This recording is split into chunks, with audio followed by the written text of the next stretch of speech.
This is a No Surf Music, Burning River Fireside Chat. With guests G.S. Harper, Chris Hanna, Kate Kuzer, Bill Lestock, and Andrew Zieger paying tribute to Townes Van Zandt. I'm your host, Jason D. Diesel Hammond. For the best in Americana, alt-country, indie rock, and more, point your browser to nosurfmusic.com.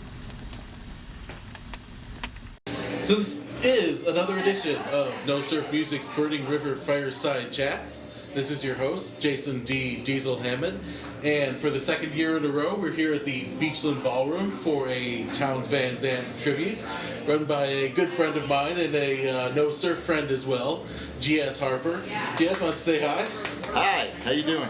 There we go. And this year we've got a number of guests from the area, and they'll tell you who they are and what they're doing here when we go ahead. My name is Andrew Zieger, and I'll be playing a little guitar and drums tonight. I'm Kate Kuzer, and I'll be playing guitar and singing. Hi, I'm Chris Hanna. Some people call me Elmer. You can call me Elmer. I play piano, organ. That's about it. Okay. And as I said, we're all here tonight to celebrate the life and the music of somebody who's influenced, I think, pretty much everybody in this room, probably, or otherwise you wouldn't be here. And that is the great Texas singer-songwriter Townes Van Zandt. So let's just start off with Greg, because you put this whole thing together. Why do you think it's so important to keep the music of Townes alive, that you would, put this together year after year? Townes' music is significant on a whole lot of levels. He's a songwriter. I don't know anybody who's been a songwriter since at least the 1970s who doesn't consider him an influence, and for good reason. The reason I keep doing the shows is because Townes obviously isn't around to play the songs anymore, and I think people need to keep playing them and keep them out there and keep bringing new audiences to this music, because the writing is incredible, and I think everybody deserves to hear it. Okay. And how has he, we talked about this a little bit last year, but just to set it up, how has he influenced you in particular as a songwriter? Townes, a lot of people have said it before, but it's true. Townes changed my entire idea of what songwriting was all about. When I first heard Townes, a whole new world opened up for me, where it didn't have to be, a verse, chorus, bridge, chorus, out. A lot of his songs are linear and really cool, and he's a storyteller as well as a lyricist, and it's sometimes hard to marry the two, and I think he's a master at it. He's a very unique writer, and it's always meant a lot to me. Okay. And I guess the rest of you guys can just kind of jump in whenever you want, but I'll just open it up for you. What do you guys feel is the most important influence he's had on you as musicians? Townes kept me going through school. I mean, I went to college for music, and it was a wonderful experience, but every time I thought that I was ready to quit and that I really wasn't in the right place and I wasn't playing the right music, I'd go back to his stuff, and it would keep me going, because I've known it my whole life. I can't remember a time when I wasn't listening to Townes' music, and I'm lucky in that regard. But he's the reason that I wanted to be a songwriter, and the reason that I started learning how to play guitar when I was 6, and just everything that I did revolved around listening to his music and interpreting it and just trying to do what he did. So. Many years ago, G.S. himself turned me on to Townes Van Zandt, and he's absolutely right. It's all about the lyrics. To me, it's all about the lyrics. There's nothing more than the lyrics for Townes. Put together songs, the arrangements, it's genius in my opinion.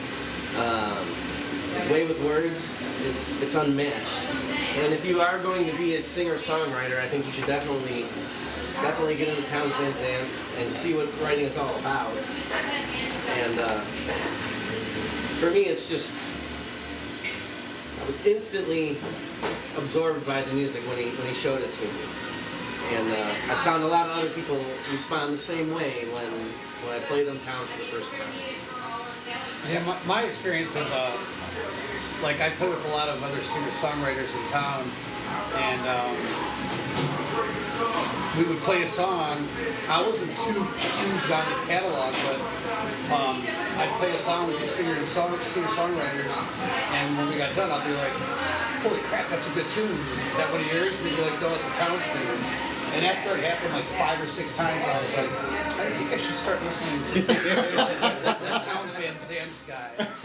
And yeah, just fell in love with his whole catalog. Real good music, A good song is a good song. It's got lots of them. Absolutely. Well, I think playing off of that, Towns has sort of always been like a shibboleth for me. We got Greg dancing here. This is pretty impressive.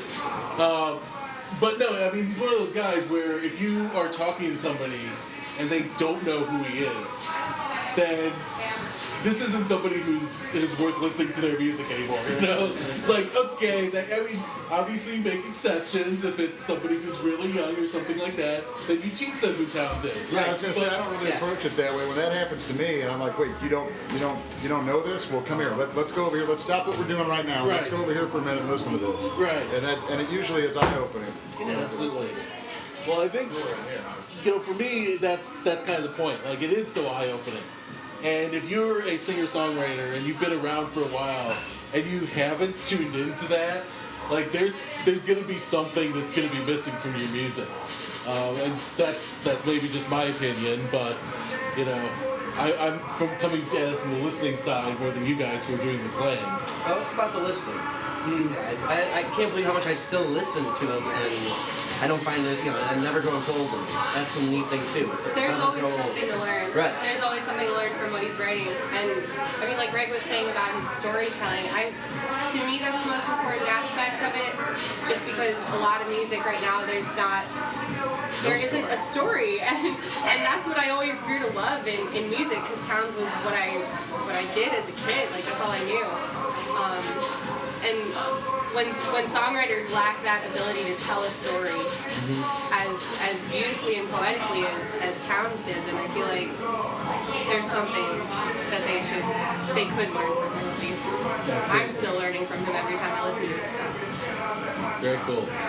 And we've got one more guest who's joined us. Hello, how are you? Good. Do you want to go ahead and introduce yourself to the folks who are listening?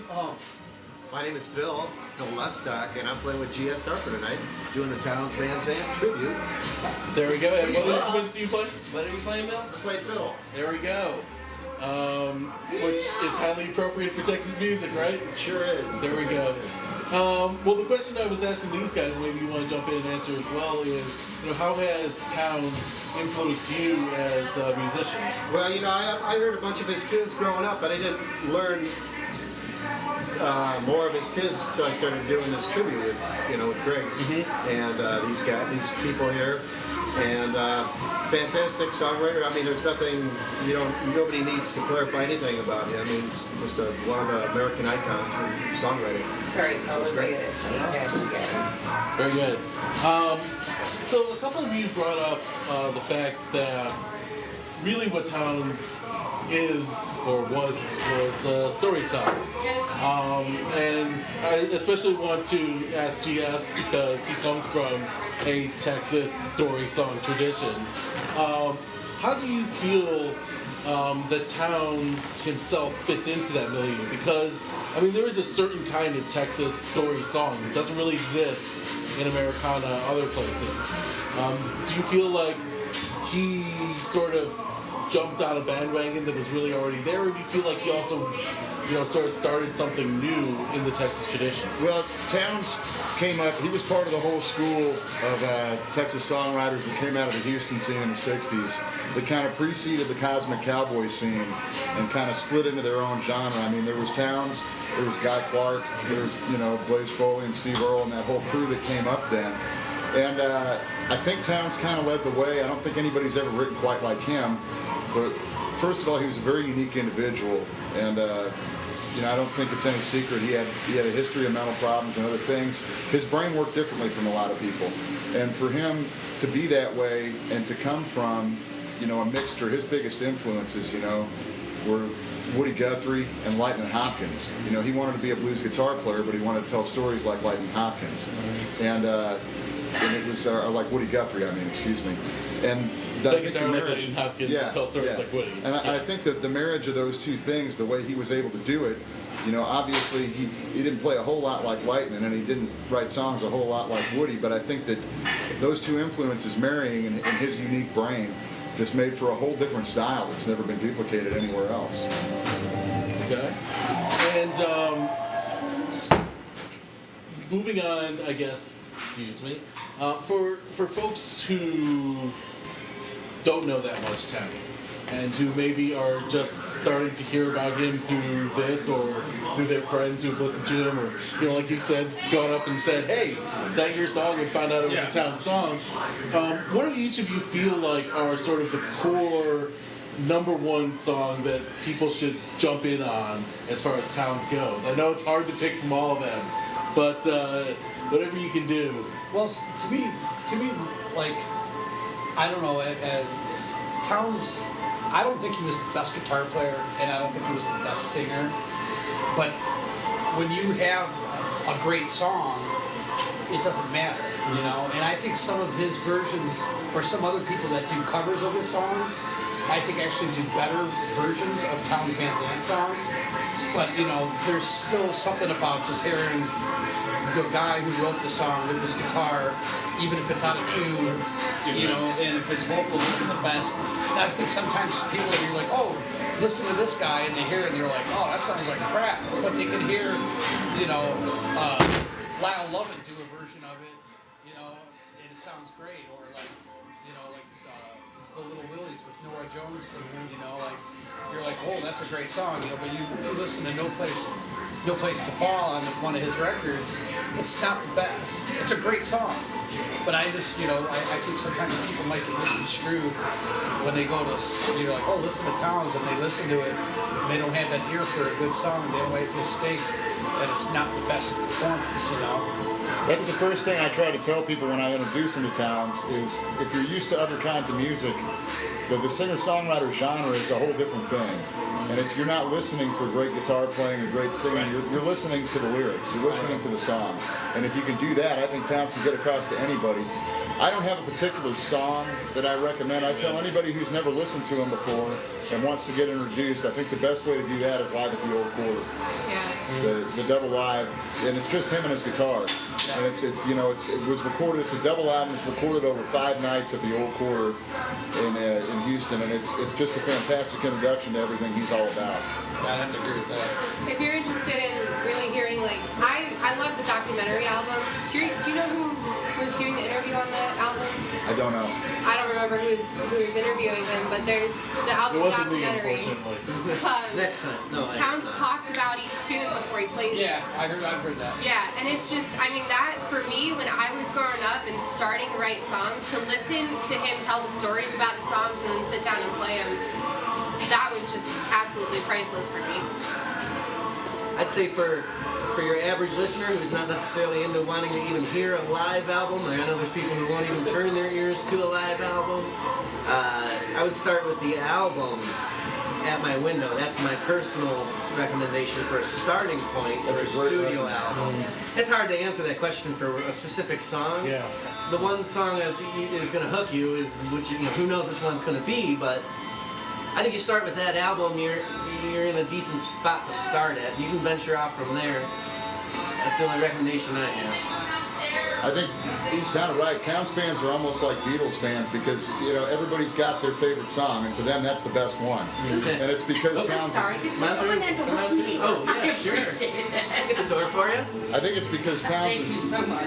when you start listening to Towns, you identify with it personally. And there's going to be one song that does that more than any other, and how that happens all depends on who you are as an individual.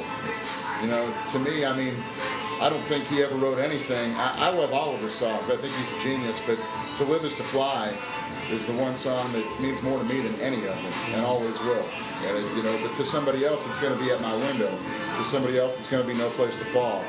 And you know, it all depends on who you are, on which one you're going to identify with the most. Okay. And then you'll identify with the rest. Yeah. You will, after, you know, if you... They'll grow on you, right? Sure, they will. Like a fungus. Quick, actually.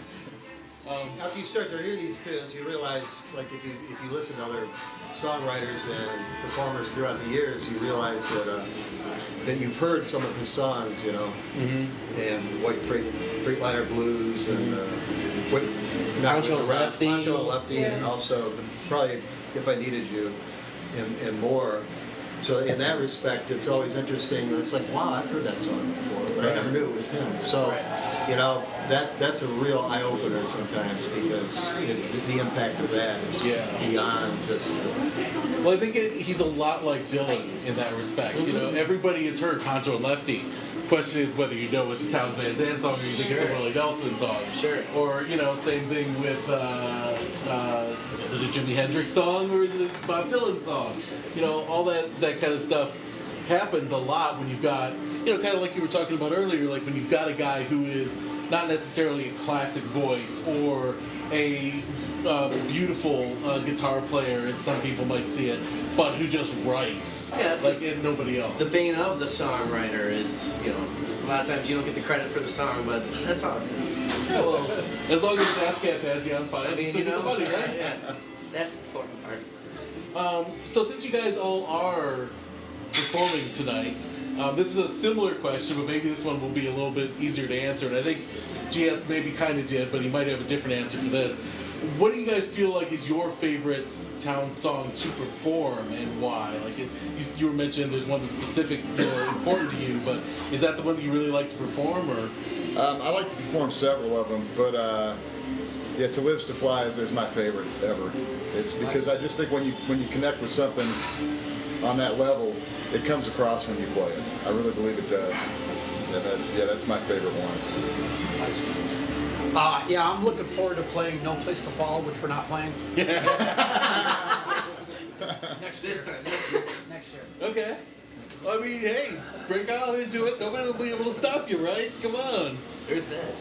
Anybody else? Well, Pancho and Lefty's a fantastic song. You know, I've heard many different versions of it, and It's fun to play. It's just a very melodic, and great story. Great tune to play.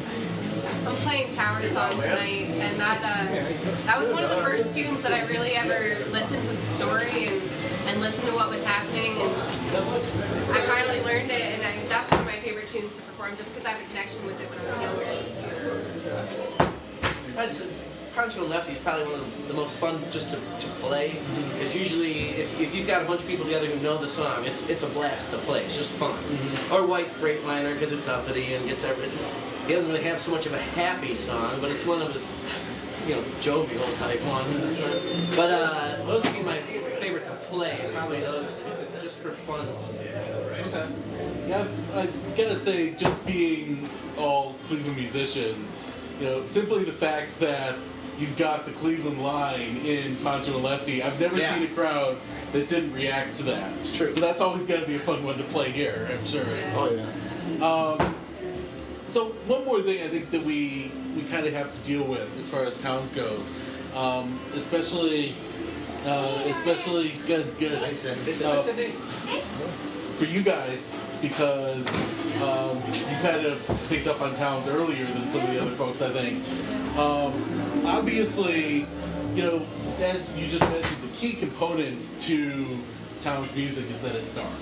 I mean, he had some songs that verged on not quite despondent, but he didn't really have many songs that were very happy. Right. So I guess that's one of the things that makes it hard for people to enter into him if you're just looking for music to listen to, because a lot of people don't want to listen to music necessarily that's going to bring them down or make them think about those things. So especially for you guys, because you did latch onto it so early, number one, you know, how do you get around that, or why do you like that about it? And number two, for folks who sort of want to get over that, is there a particular way that you can look at the music where you sort of still see some hope in it and you can still find real reasons to get into it? And I guess let's let Greg start on this one. Well, you know, Towns used to say that not all of his songs were sad. Some of them were hopeless. And I think that's a good way to look at it. I mean, to me, I don't think there's anybody, of course, I don't write a whole lot of happy songs either. Most of mine are pretty dark. And I think that it's an outlet, and that's how you have to see it.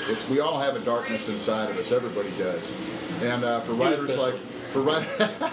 writers like Towns, that was a way of getting that out. It was therapy for him, to share that with everyone else. And because I think everyone's felt that way. Whether or not you want to listen to music that reminds you of that is a whole other, bag of peanuts. But I think that everybody can connect with that because everybody's got that in them somewhere. And it's, to me, a lot of the times when I like to listen to Towns the most is when I'm at my worst. Because it can remind me, things could be worse. At least I'm not that guy. If you understand his life, I mean, it makes sense. He did not have the best time, and he led a pretty rough road. But like Greg was saying, everyone's got those times when things aren't going well, and like you said, I turn to Towns music when I'm having a shitty day. Like I don't know, everyone can connect with it, and everyone struggles, and he just laid it all out on the table. Real country music isn't pop music traditionally, and he's a real country singer. Amongst other things, so being a pop writer, you try to uplift people, but I've always been drawn to the dark side of songs, and it's like country music is real. I mean, it's the real thing, the real spirit, the real life experience. No faking it. Yeah, Maybe misery loves company, and my life's miserable. Why not have a soundtrack for it? there you go. I really think it's maybe some of you haven't heard him can connect with it this way. It's country blues. I mean, at the heart of it, and the blues songs are also sad, just your traditional blues songs. But they're meant to be sad to make you happy, isn't that? We all hear that conundrum. Oh, yeah. It's really the same kind of approach. I think you can turn yourself happy by listening to some Towns. And if you listen deeper, you can hear some beautiful things in there. There's a lot of beautiful lines, beautiful thoughts, beautiful ideas, pure, innocent ideas. When I'm at my worst, songs like Buckskin Stallion Blues or I'll Be Here in the Morning can be very uplifting. Or At My Window. It's, there's a lot of those songs that can be very uplifting if you're really in a shitty place. I look at my daughter and I think about At My Window, and the song goes perfectly with her. There's a lot of things you can connect to. It doesn't have to be sad. It can be beautiful, but it is a little dark.